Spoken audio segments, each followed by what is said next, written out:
estudiando la palabra del Señor y yo quiero compartir con ustedes algo que nosotros en la misión estamos compartiendo. Estamos estudiando la carta de Santiago, ¿bien? Y una de las cosas que quiero destacar en esta mañana son 4 puntos que quiero que los podamos estudiar, ¿cierto?, en esta mañana. 4 puntos y del capítulo 1 que estamos viendo, pero vamos a ver algo que hemos titulado, ¿cierto?, Resistiendo la tentación. Resistiendo la tentación. La semana pasada tuvimos un buen tiempo, ¿cierto?, donde compartimos el día jueves y hablamos acerca de las tribulaciones. Y en esta ocasión quiero compartir con ustedes 4 puntos solamente que tienen que ver con resistir la tentación, resistiendo la tentación.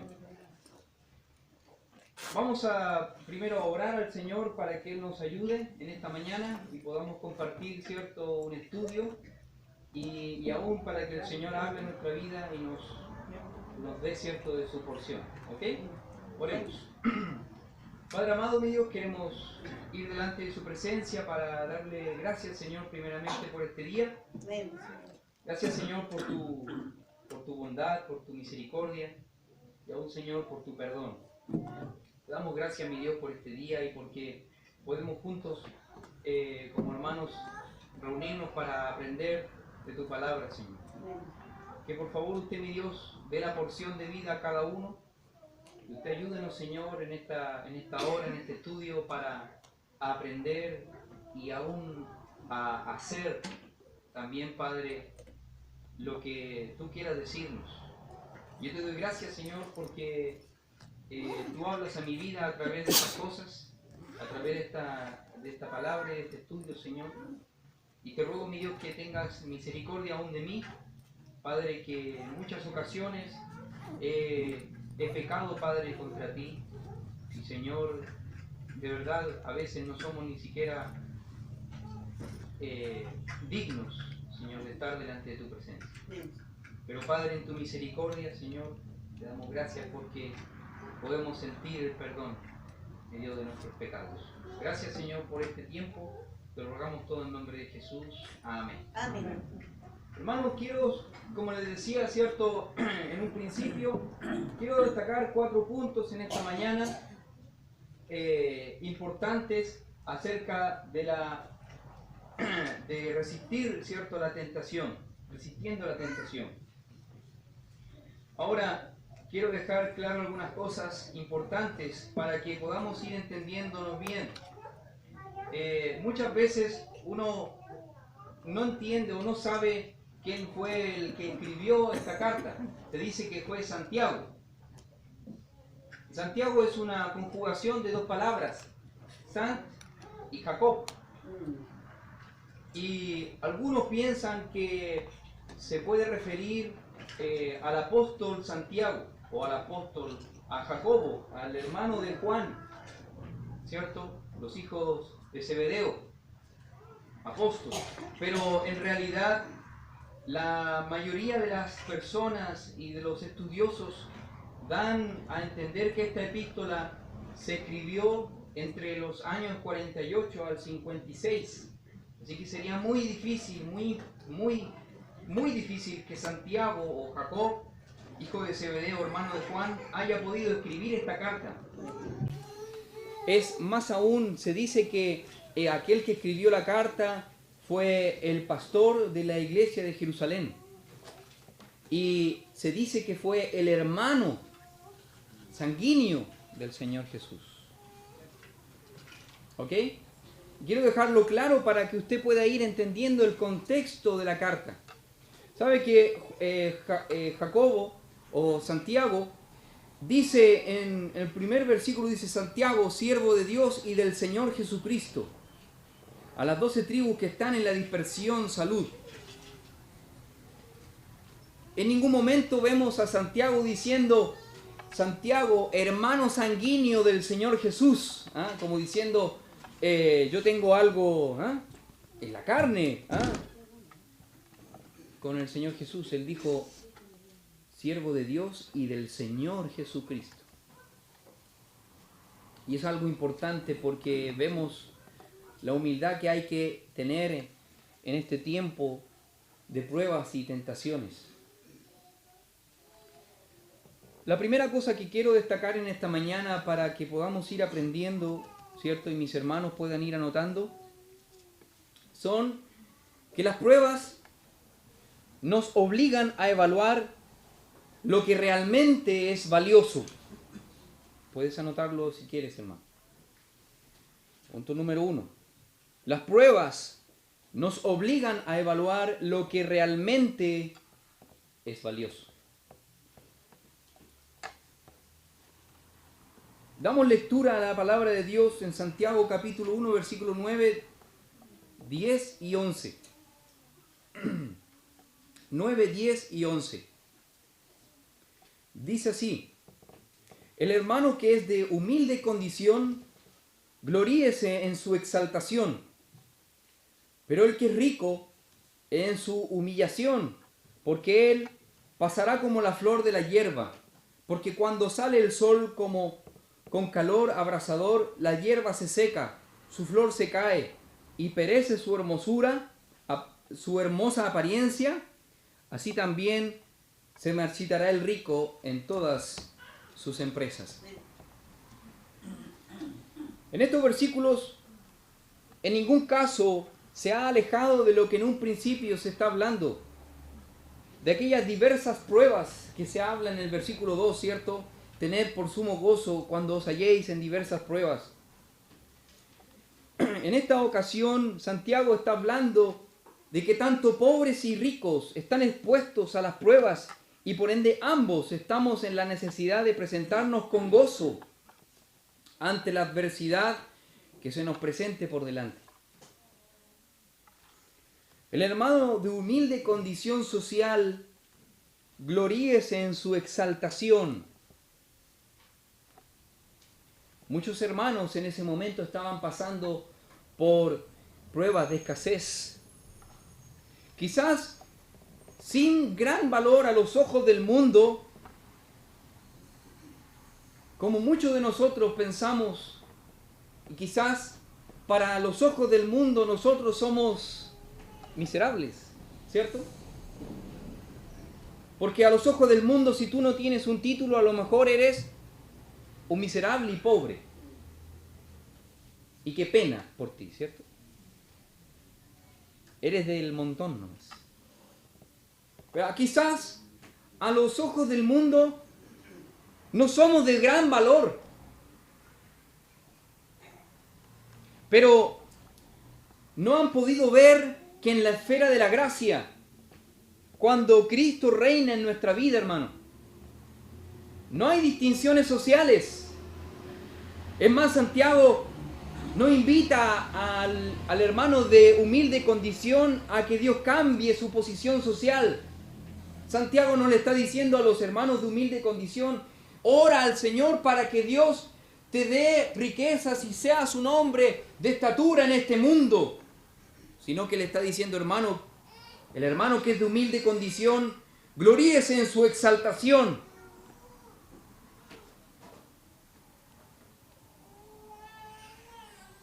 Santiago está diciéndole, más bien, gloríate.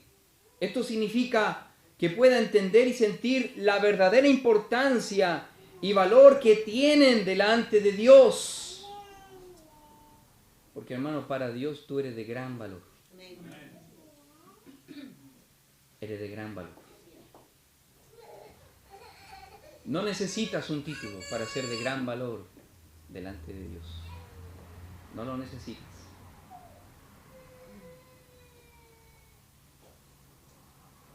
Qué importante es entender esto, hermano. A aquellos que no tienen nada de que enorgullecerse delante de este mundo.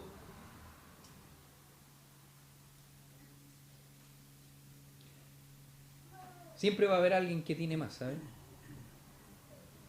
Vas a tener un tremendo auto y a lo mejor te vas a enorgullecer de tu auto y va a llegar un auto mejor que el tuyo y va a pasar por al lado.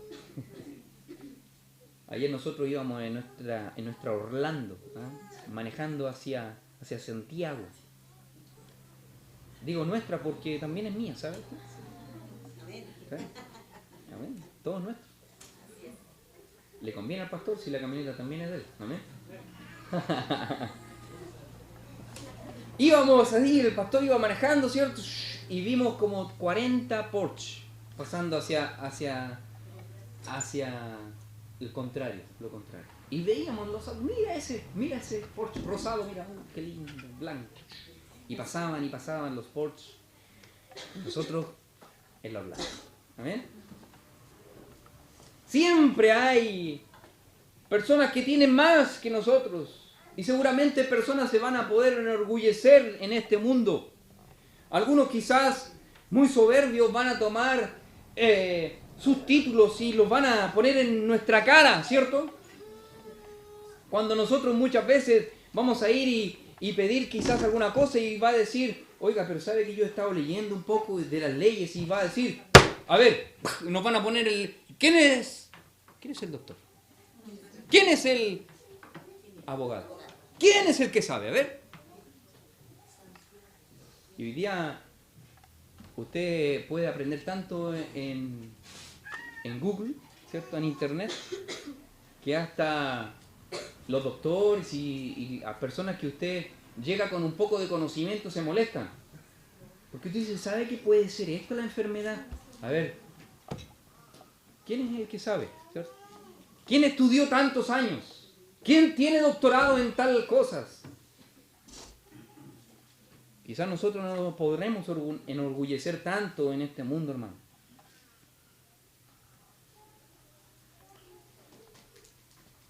Pero sí somos invitados a sentir orgullo de algo, de tu condición personal. Eres un hijo de Dios y ciudadano del cielo, hermano. Mira qué hermoso. Hermano Carlos, ya que usted ya es miembro de la iglesia, ayúdeme por favor a leer Filipenses 3:20 y 21, por favor. Ayúdeme, hermano. Filipenses 3:20 y 21.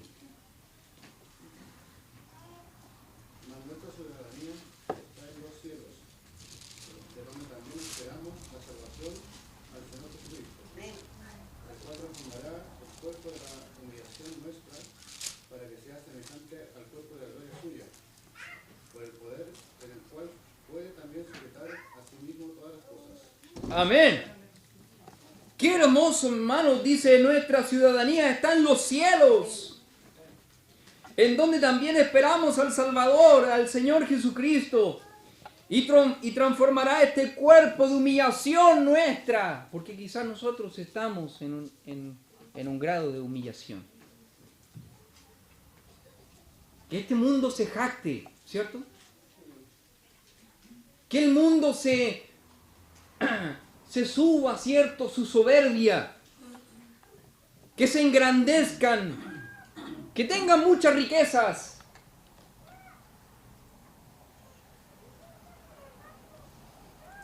Pero nosotros sintamos orgullo de algo, de que somos hijos de Dios. A esos pobres a los que les escribe, a los cuales han sido desheredados del mundo, pero ellos están sentados con Cristo en lugares celestiales. Hermano Felipe, por favor, Efesios 2:6.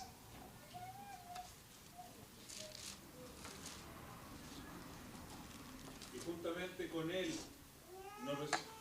con Él nos resucitó, y asimismo nos hizo sentar en los lugares celestiales con Cristo Jesús. Amén, hermano. Aquellos que no tienen recursos temporales, pero tienen una herencia reservada para Él en los cielos.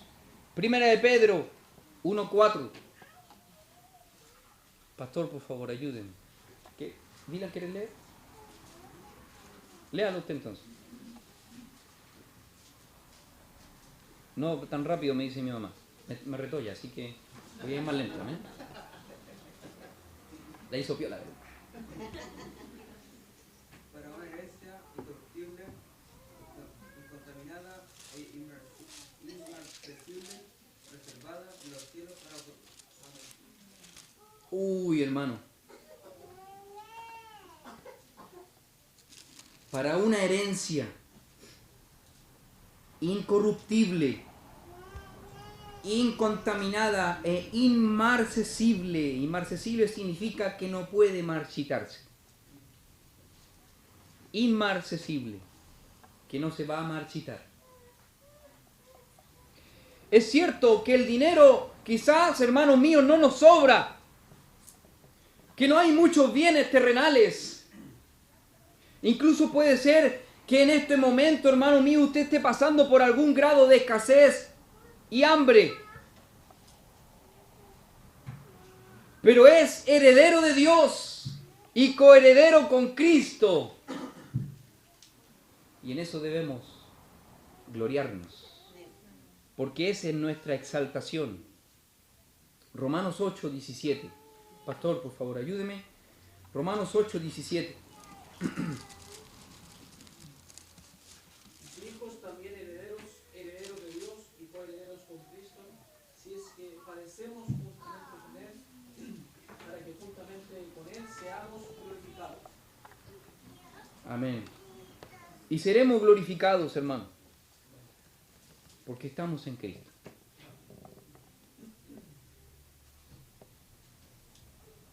Es importante entender estas cosas porque estamos viendo el primer punto, que significa las pruebas nos obligan a evaluar lo que realmente es valioso.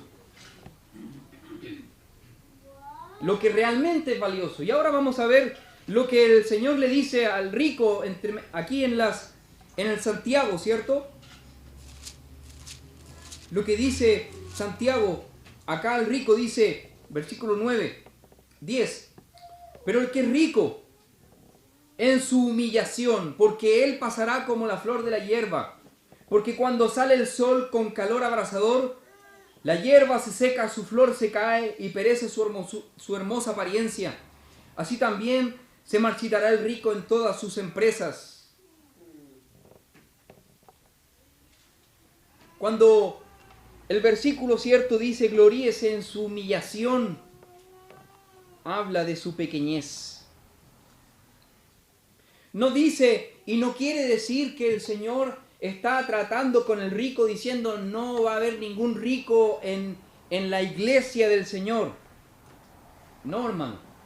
Dios no está en desacuerdo con las riquezas ni con el dinero. Está en desacuerdo con el amor al dinero.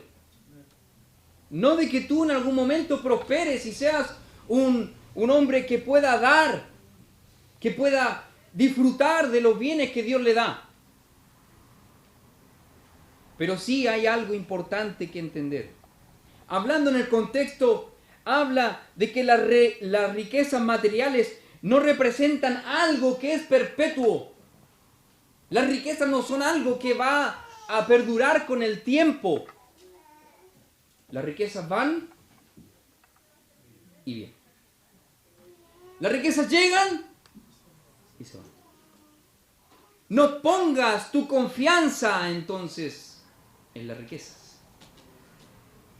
Y es así por lo que Santiago está mostrándole al rico. No es algo duradero, sino más bien algo transitorio. Y a la vez no tiene ninguna importancia en el momento de la prueba. El dinero no nos va a salvar cuando llegue la prueba.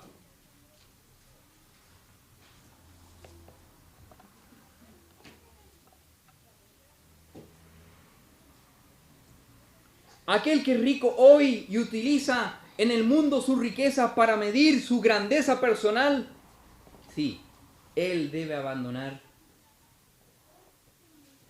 esa forma de pensamiento. La confianza en las riquezas y aún orientar mi vida hacia ellas. Es decir, cuando yo tengo mi vida orientada a producir y a producir riquezas y a producir dinero y a producir cosas materiales en este mundo y a producir, producir, producir, y crees que eso va a hacer algo, una diferencia en tu vida, estás muy equivocado, hermano. Debes abandonar esa forma de pensamiento. La orientación que tú llegues a tener, hermano mío, hacia una vida que vaya a obtener riquezas en este mundo es un peligro para el creyente que hoy día quiere tener riquezas. Y para aquellos que aspiran a ser ricos. Esa condición está en el mundo, hermanos. La condición de tomar y hacer riquezas de cualquier cosa y producir, producir, producir. Pero ¿sabes qué? Mira un poco a tu alrededor. Aunque muchas veces produces y tratas de producir, simplemente hay un saco roto.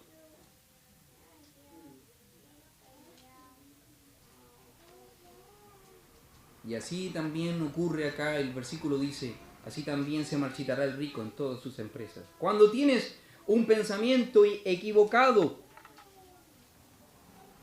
muy equivocado a lo que realmente es importante, hermano. Entonces, las pruebas, tanto a pobres y a ricos, grandes, chicos, medianos, de todos portes, las pruebas nos obligan a ver lo que realmente es valioso. Hermano Cristian, ayúdeme por favor con Salmo 90, 12.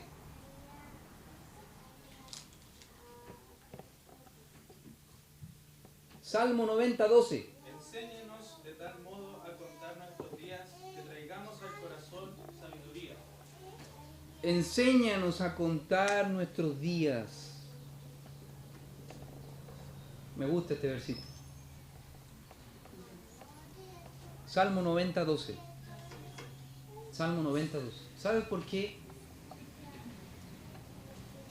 Pues nuestra vida es tan corta.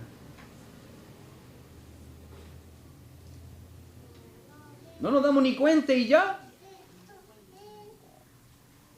tenemos 37 años. No nos damos cuenta y ya tenemos 60. Bromeábamos con el hermano Roberto y con el pastor allá mientras trabajábamos, porque a uno que le dolía la mano, a otro que le dolía la rodilla, a otro que le dolía la espalda. ¿Qué nos espera? ¿Cierto? ¿Qué nos espera? El primer día ya me había dado como una tendinitis. Nunca me había dado tendinitis. Pero ya estoy más viejo. Entonces ya no es lo mismo. ¿Cierto? La vida es así, hermano, rápida. Pasa tan luego. Mañana mi bebé va a cumplir 13 años. 13 años. Yo digo, ¿cómo? La miro y no... Se me pasó muy rápido. Hermano Juan, por favor, usted ayúdeme con Santiago 4:14.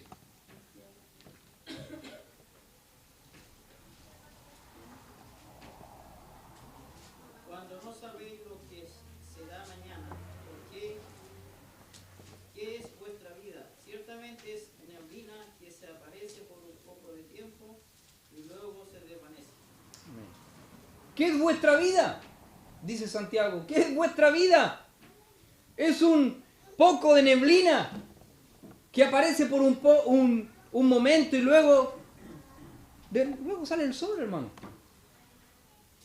Luego sale el sol. ¿Qué es vuestra vida? Tu vida es tan pasajera que no vale la pena poner mucho empeño en volvernos ricos o en afligirnos porque somos pobres. Si realmente crees en Dios, entonces entenderemos que las penas y dolores que pasamos siendo pobres o ricos son solamente temporales y debemos aceptarlos con gozo y con paciencia. 2 Corintios 4, 17 y 18.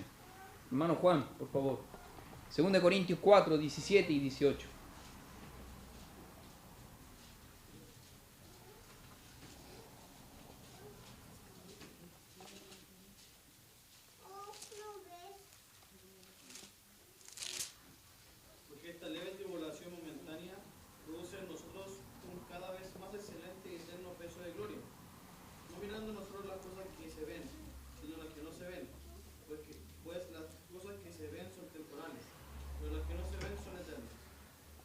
y como dice al principio, porque esta leve tribulación momentánea va a ser por un tiempo. 2 de Corintios 4, 17 y 18. 2 de Corintios 4, 17 y 18. Bien. Hermanos, entonces podemos entender que las pruebas, hermanos, nos obligan a evaluar lo que realmente es valioso. Lo valioso es la vida en Cristo que tienes. Y si no tienes una vida en Cristo, entonces es importante entender que hay algo valioso que te estás perdiendo. Algo que es importante tener en consideración en tu vida, porque la verdad es que si tú sigues igual como estás siempre, te vas a encontrar una persona miserable en este mundo, porque este mundo te va a hacer y te va a tratar como una persona miserable. Pero Dios no te trata como una persona miserable, sino como alguien valioso. Si tú no tienes a Cristo, entonces puedes llegar a sentirte alguien miserable. Y Dios no quiere eso para ti. Quiere que te sientas valioso. Su sangre dio por ti. Y eso es un precio muy alto. Y estuvo dispuesto a hacerlo porque para Él tú eres valioso. No eres cualquier persona. Punto número 2, hermano. Le dije que le iba a mostrar 4. Ya llevo 2. Voy a ir con el 2. ¿Ya? La corona de la vida la reciben aquellos que perseveran en las pruebas. Punto 2. La corona de la vida la reciben aquellos que perseveran en las pruebas.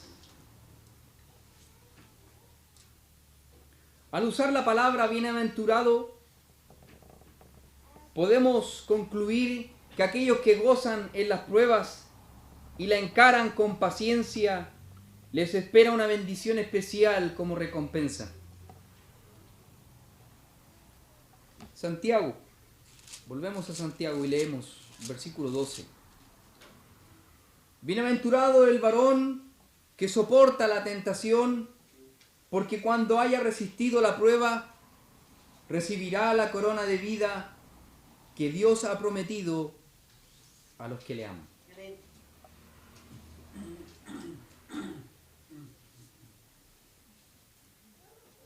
Perseverar en las pruebas. Tú sabes que el Señor Jesús habló de 4 tipos diferentes de tierra, ¿cierto? Y Él, cuando habló de esos 4 tipos diferentes de tierra, habló que el sembrador, ¿cierto?, salió a sembrar y la semilla cayó junto al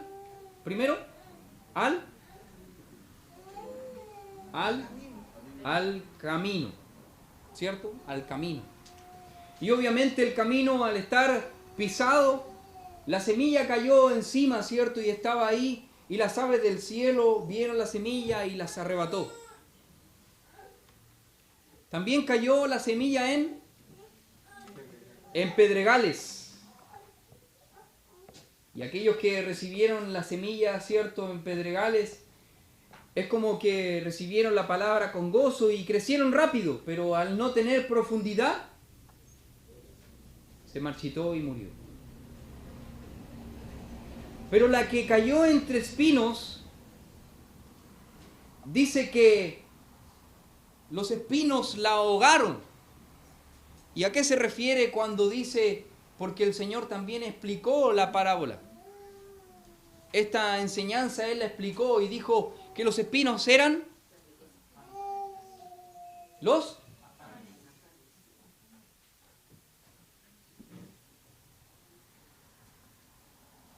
las dificultades.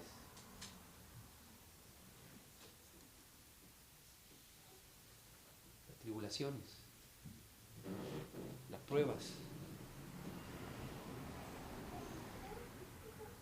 Porque las pruebas van a probar nuestro corazón.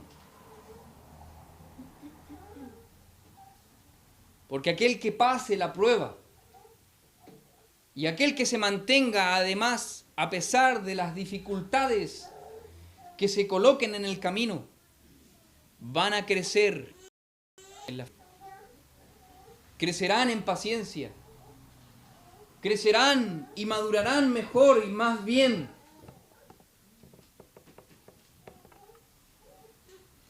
Primera de Corintios 10:13. Hermano Daniel, por favor. Primera de Corintios 10:13.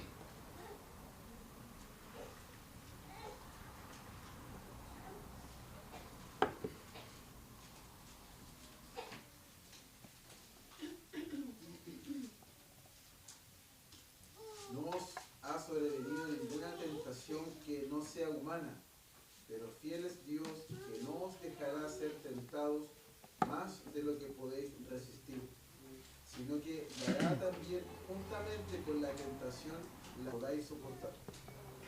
Amén. No hay una tentación que sea sobrenatural. No hay una tentación que te doblegue por completo y no puedas hacerle.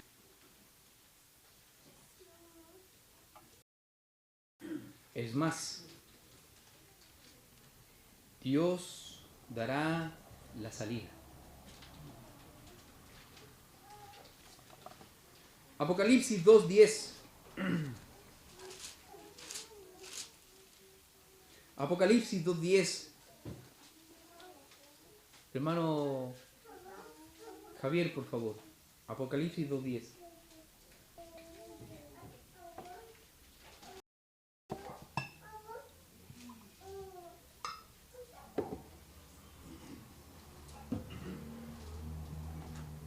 No temas en nada lo que vengas para creer.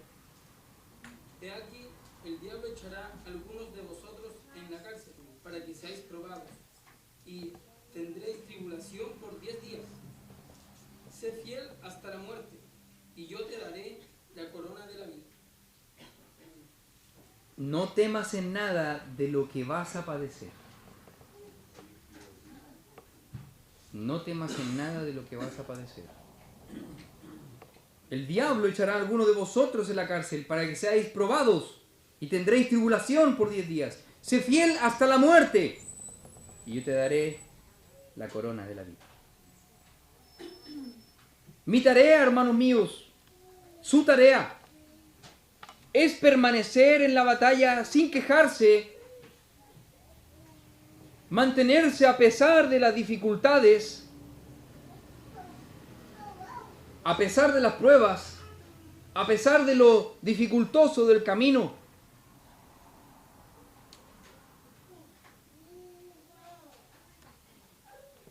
Y Dios nos dará una corona de vida por tener una actitud de gozo y paciencia para perseverar en nuestras dificultades, tribulaciones y vencer.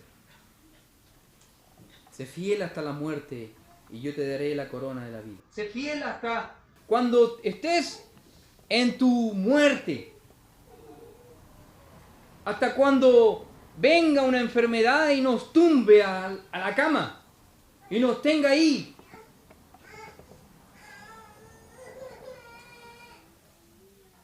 Sé fiel, hermano mío. Punto 3. El origen de la tentación. El origen de la tentación. Santiago 13 al 18.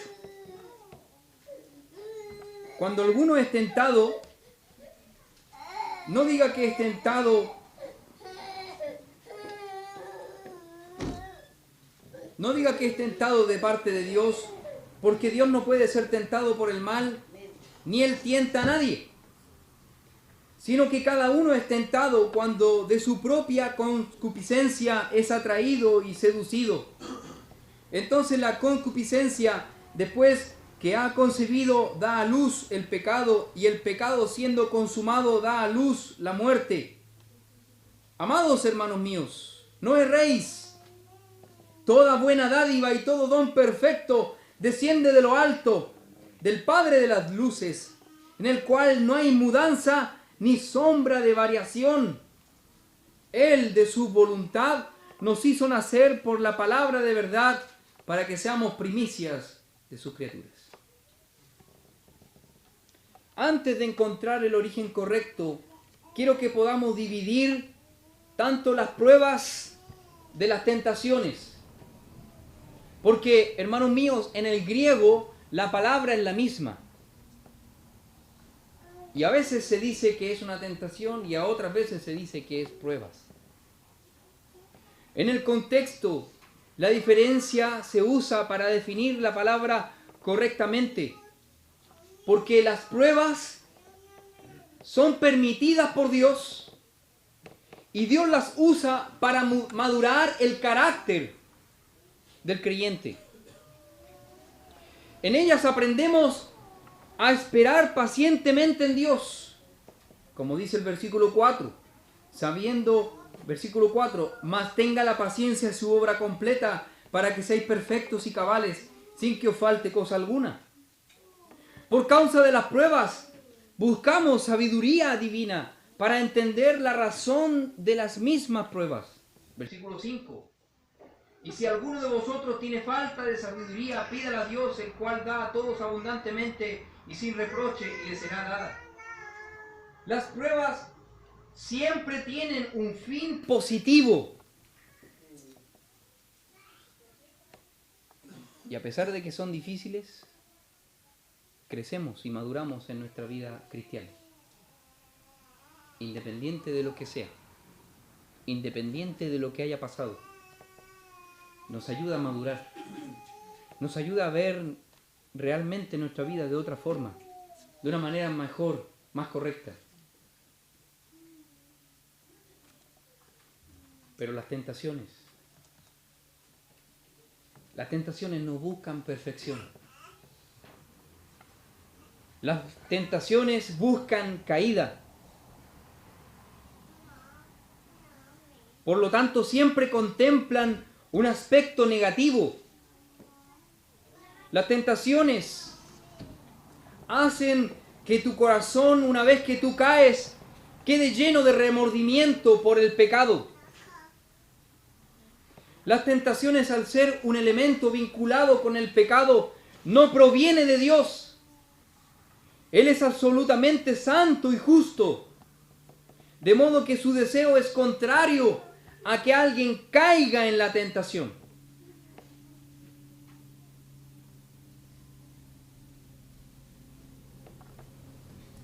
Por esto Santiago es radical al advertir que Dios no es quien promueve la tentación. Y él dice así: cuando alguno es tentado, no diga que es tentado de parte de Dios, porque Dios no puede ser tentado por el mal, ni Él tienta a nadie.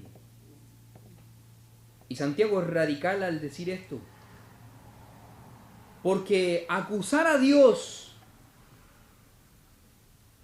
de que Él promovió una tentación en mi vida es una blasfemia. Y en la forma verbal que se produce esta carta en el original, se refiere a un modo de prohibición. No digas que es tentado por el mal. Adquiere un nivel de mandamiento. No digas que Dios tienta. Es un mandamiento. No lo digas. Dios no tienta a nadie.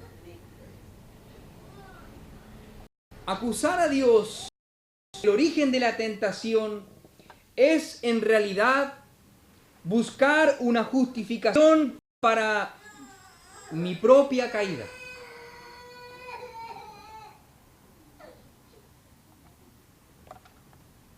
Cuando el hombre cae, es tentado y cae en esta tentación, su manera natural es apuntar al cielo y decir y responsabilizar a Dios por su propia responsabilidad. Y lo hace de una manera muy sutil. Muy sutil. Quizás no le dice inmediatamente al Señor, Señor, tú hiciste esto. Entonces, ¿por qué me culpas a mí si al final la tentación la colocaste tú ahí? No es así, no es directo. Pero sí va endosado en Génesis 3:12. Vemos cómo Adán endosó la culpa a Dios.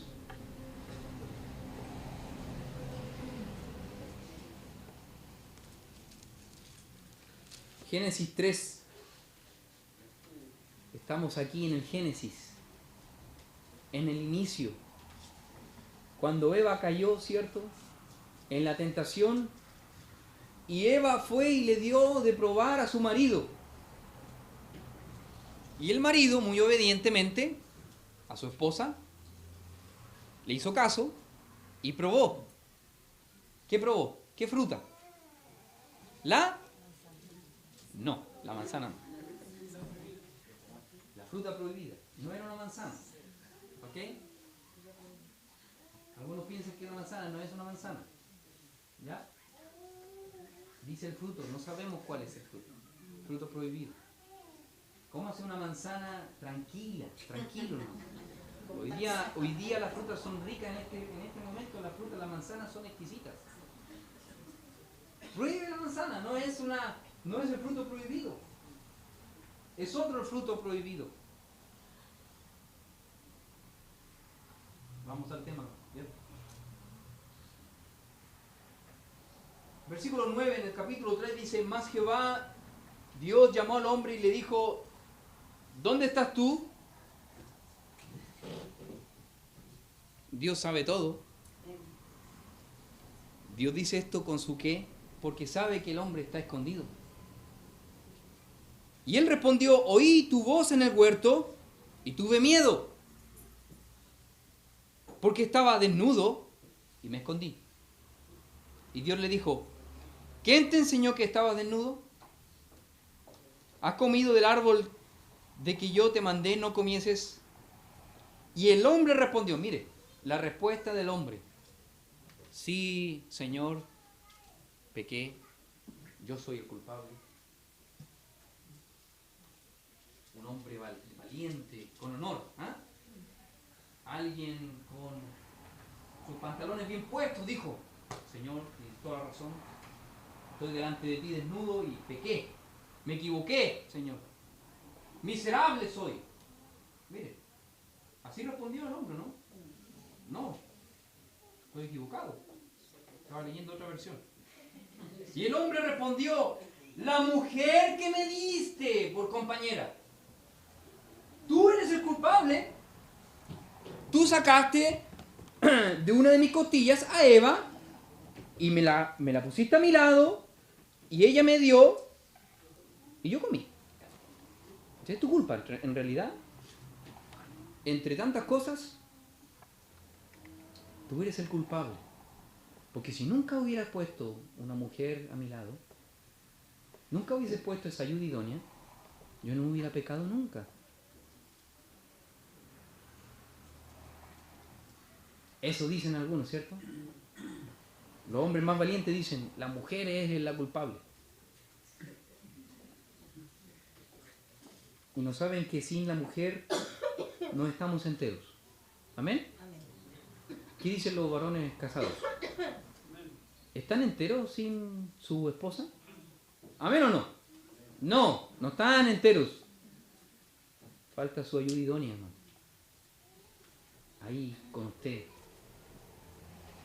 que consuela cuando hay dolor, que anima cuando hay desánimo, que abriga cuando estás con frío, que te hace un tecito cuando estás estudiando. Rico, ¿cierto? Bienaventurado el hombre, ¿cierto?, que haya esposa. Es hermoso eso. Y el hombre respondió: la mujer que me diste por compañera me dio del árbol y yo comí. ¿Por qué?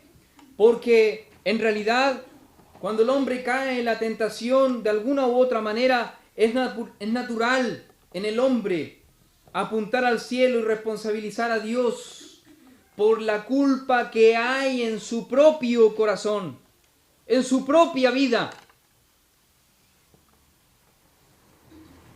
aspecto importante, ¿cierto? Un subpunto en el punto 3. Un subpunto. Podríamos decir letra A. No proviene de Dios. La tentación no proviene de Dios. Cuando la Escritura dice Dios no puede ser tentado por el mal, declara la impecabilidad de parte de Dios y de su total alejamiento del pecado. Y sabes que esto es un contraste tremendo con los dioses griegos. Los dioses griegos eran considerados en la mitología como sujetos a tentaciones. Nuestro Dios es santo, hermano. No es como los otros dioses. Nuestro Dios es santo, apartado absolutamente del pecado. La Escritura nos habla de su bondad. En Salmo 145:9. Hermano David, Salmo 145:9.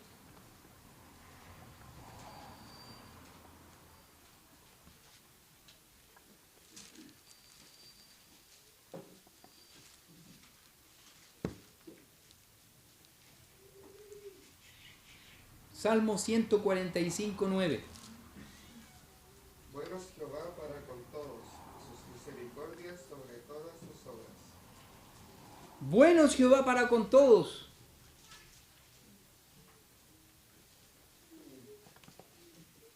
Dios es bondadoso, Dios es bueno. La Escritura misma nos habla de su bondad.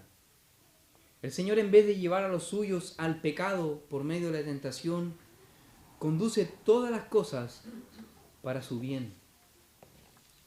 Romanos 8:28 dice, y sabemos, Romanos 8:28 dice, y sabemos que a los que aman a Dios, todas las cosas, hermano, todas las cosas, que se pinche una rueda, que te caigas,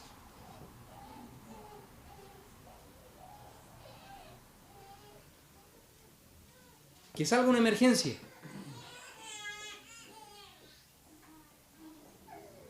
que por ABC no resulte el negocio. Todas las cosas nos ayudan a bien. Todas las cosas nos ayudan a bien. ¿Pero a quiénes? Esto es a los que conforme a su propósito son llamados. Esto es a los que realmente se están dejando llevar por la voluntad de Dios.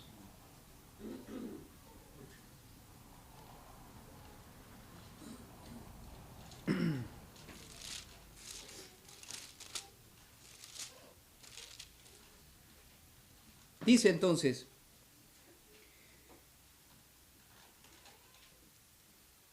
porque, versículo 13, cuando alguno es tentado, no diga que es tentado de parte de Dios, porque Dios no puede ser tentado por el mal, ni Él tienta a nadie. Cuando Él dice no tienta a nadie, esta palabra equivale en el contexto a impulsar al mal. Dios no origina la tentación. Es más, Dios actúa para librar a sus hijos de ella. Leí a mi hermano Daniel, 1 Corintios 10:13. ¿Cierto?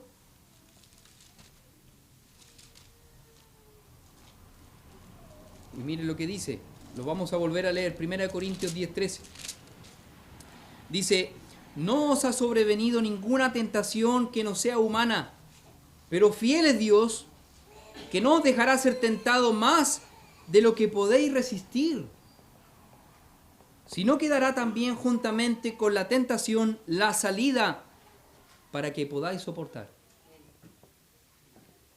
Dios no nos deja y no nos deja solo en la tentación. Actúa para librarnos de las tentaciones. Letra B. Su naturaleza pecaminosa. Las tentaciones. Punto número 3. Su origen, ¿cierto? Estamos hablando del origen de las tentaciones. Letra A, no proviene de Dios. Letra B, su naturaleza pecaminosa. Aunque la tentación es inducida por Satanás, el diablo buscará tentarnos, como lo hizo en el huerto del Edén, y será el que nos tiente. El último responsable de la caída es el mismo que es tentado.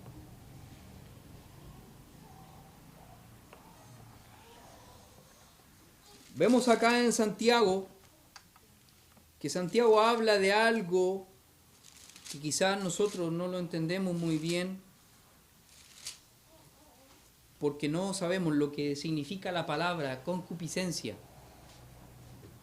¿Alguien sabe lo que es concupiscencia? ¿No? Nunca lo ha leído. ¿O tiene una idea vaga de concupiscencia? ¿Sí? ¿Saben? ¿Atrás? ¿Alguien? ¿Más o menos?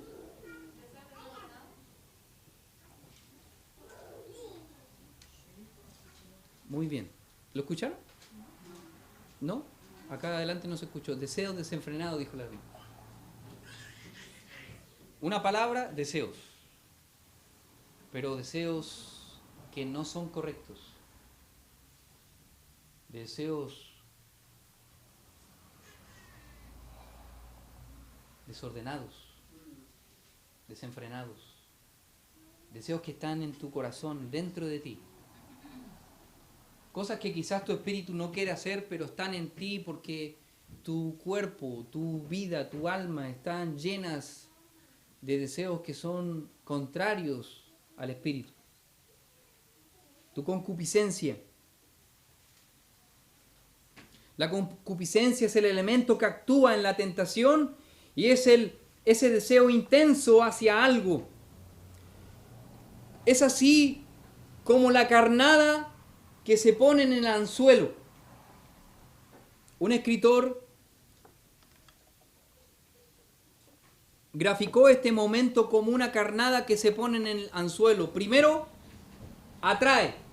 Acá dice que por su propia concupiscencia, en el versículo 14, es atraído y seducido. Imagina que eres un pescado. Eres un pez. ¿Qué pez quieres ser?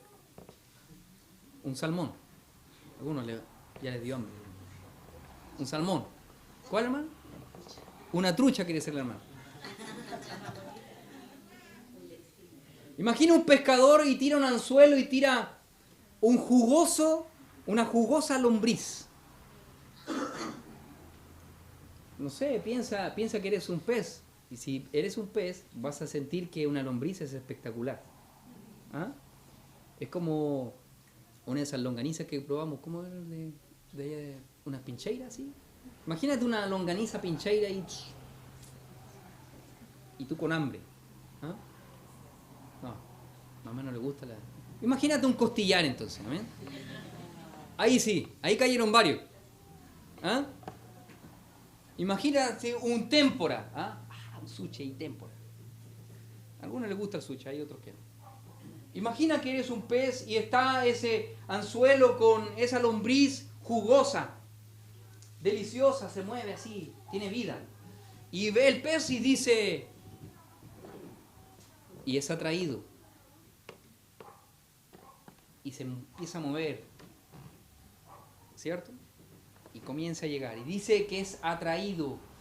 Y después dice que es seducido por la carnada.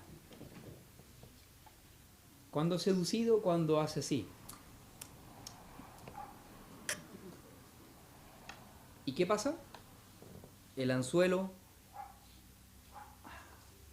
engancha en su boca y ya no puede salir. Primero atrae al pez y luego, una vez seducido, queda apresado en el anzuelo. nuestra concupiscencia, ese deseo desordenado, percibe el cebo. Luego de la atracción le sigue la seducción, es decir, queda atrapado. En el Edén no fue Dios, en el Edén no fue el árbol, ni aún Satanás quien causó, ¿cierto?, el pecado, sino fue el deseo de Eva. Ese deseo, esa concupiscencia que vio primeramente el árbol y dijo, está rica la fruta, se ve rica. Y luego esa concupiscencia en su carne para saber cómo debe saber ese sabor, ¿cierto?, intenso, rico. ¿Cómo estará ese sabor? Y luego esa concupiscencia en la vanagloria de la vida, cuando llenó su imaginación para saber y desear lo mismo que Dios. Porque el diablo le dijo, si tú comes, serás como Dios, sabiendo el bien y el mal. Y esa concupiscencia en ella la atrajo y luego la atrapó, la sedujo y cayó en el pecado.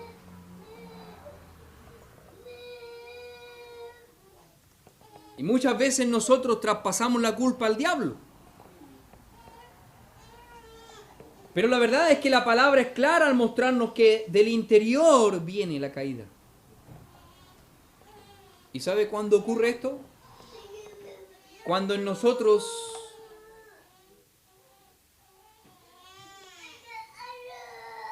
cuando la vida del cristiano no está bajo el poder y el control del Espíritu Santo. Cuando pierdes, realmente cuando pierdes tiempo con Dios, cuando tu intimidad con Dios es escasa, cuando es pobre nuestra relación con Dios.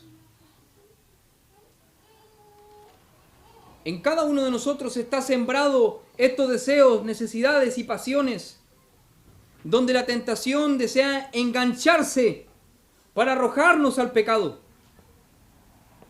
Debemos darnos cuenta de lo susceptible que somos al pecado por nuestros deseos y recordar como Pablo recordaba de él, miserable de mí, ¿quién me librará de este cuerpo de muerte? Porque él sabía perfectamente que había en él un deseo que iba en contra de su espíritu y había que luchar constantemente para hacerle frente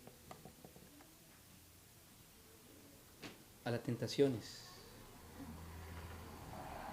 ¿Sabes qué interesante cómo el autor, ¿cierto?, de esta carta muestra este momento, como una concepción? Dice, entonces la concupiscencia, después que ha concebido, da a luz el pecado, y el pecado, siendo consumado, da a luz la muerte. ¿Sabes cómo esto lo interpreta en el griego? Esas palabras que están ahí tienen un carácter de algo que no fue con violencia. Esta concepción, este hijo que nació en esta mala concepción, ¿sabes cómo lo interpreta la Escritura en el original? Como algo que fue una relación, prácticamente una relación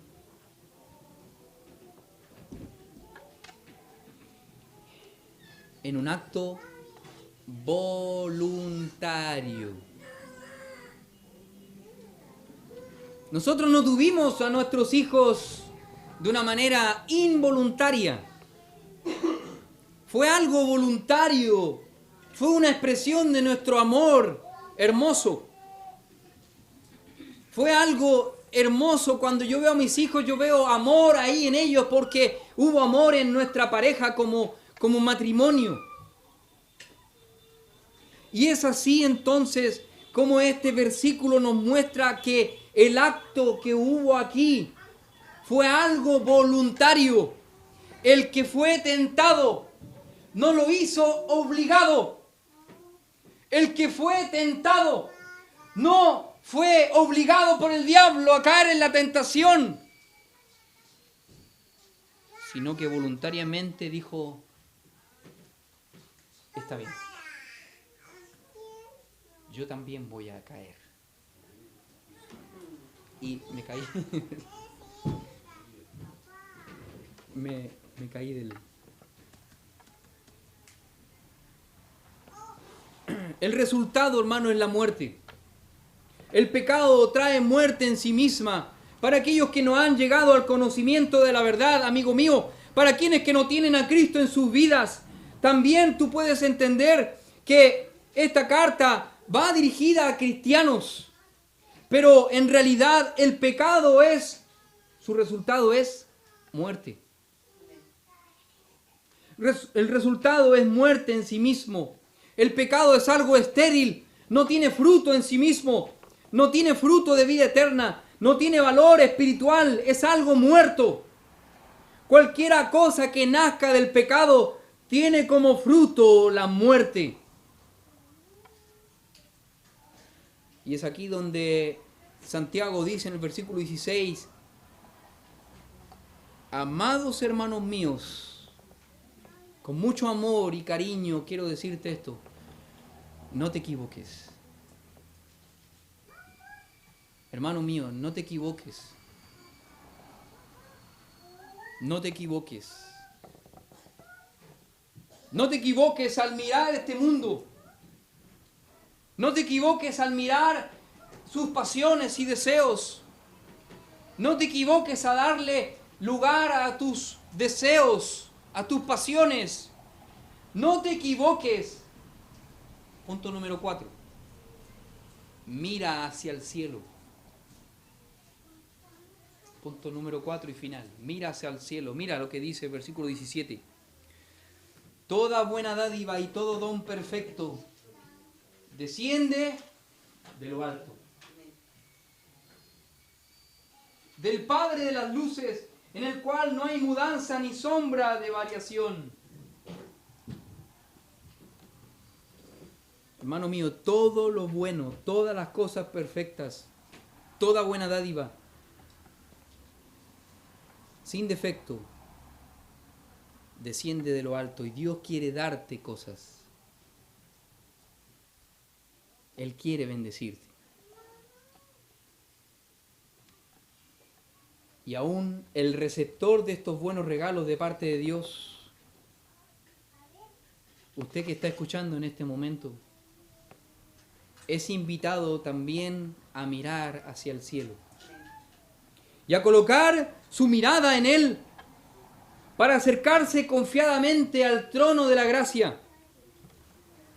Como dice cierto Hebreos capítulo 4, dice, versículo 16, Hebreos 4, 16, dice, acerquémonos pues confiadamente al trono de la gracia para alcanzar misericordia y hallar gracia para el oportuno socorro. Eres invitado, hermano mío, a mirar al cielo y ver el trono de la gracia.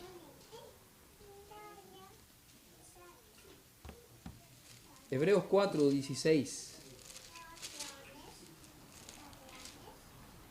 Y por último, hermano, para concluir en esta mañana, versículo 18. Él, Hebreos 4, 16, ¿cierto? Y ahora Santiago 1, 18. Terminamos con este versículo. Él, de su voluntad, nos hizo nacer por la palabra de verdad para que seamos primicias de sus criaturas. Hermano mío, la salvación es el resultado de un amor de parte de Dios como el don más preciado.